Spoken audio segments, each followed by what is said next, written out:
Susquehanna River is known for smallmouth bass fishing. There is other fishing. We get a lot of cat fishermen in the area, but the main sport fish is definitely smallmouth bass. Devin Winan here with Shank Mare Outfitters. We have been in business since 1978. It is a family business. My parents opened it in '78. I've been here pretty much my entire life. Our store is a old general store that was actually built for the canal trade right on the Susquehanna River. This area is called Lake Clark, but it is very much still a flowing Susquehanna River, just a very large section of the Susquehanna River. It's literally our front yard, which has allowed us to do a lot more with kayak sales, paddle sports, but also a lot more outdoor education for people in our area about what they have. Go about 5 miles up from us and you get back to normal flowing rocky river. The other great thing about the Susquehanna is that every area is a little bit different. You have different scenery, different types of water, a little bit different tactics for fishing when you're in those different areas.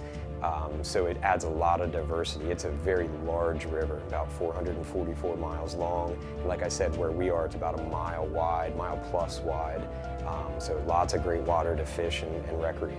So we went to 3 different areas while we were on this trip. We started out the Dolphin Narrows, which is north of Harrisburg. One of the really unique things about the Dolphin Narrows is there is a Statue of Liberty built up there, which is pretty cool. Catches a little, people off guard when they're driving by it or paddling by it. Dolphin Narrows is a great rocky flowing current area for some good smallmouth fishing in the eddies and the currents and stuff like that. From there we moved down to kind of more my home water, which is the Wrightsville, Columbia, Marietta area.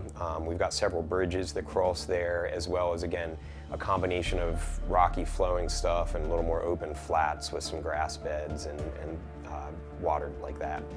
The third day we ended up down at Lock 15, which looks like a totally different area. It is, it's almost otherworldly looking. It's got large rock formations, lots of channels of water flowing through it. Some of it does open up into, basically big boulder fields with water flowing around it.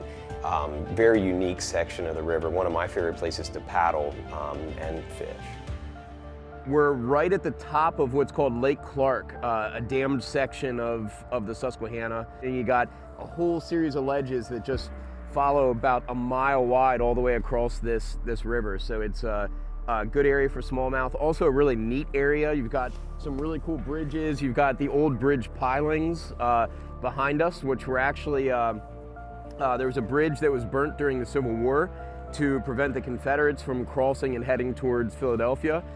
Unfortunately, they only planned on burning half the bridge, but the whole thing burnt, so they lost it. And another bridge was built on those pilings afterwards, which was eventually taken down. And then the Veterans Memorial Bridge, which is the current bridge that you see behind us, is still in use from the early 1900s, I believe, somewhere around there. So just a neat area to paddle around besides good fishing. That's an added bonus with it.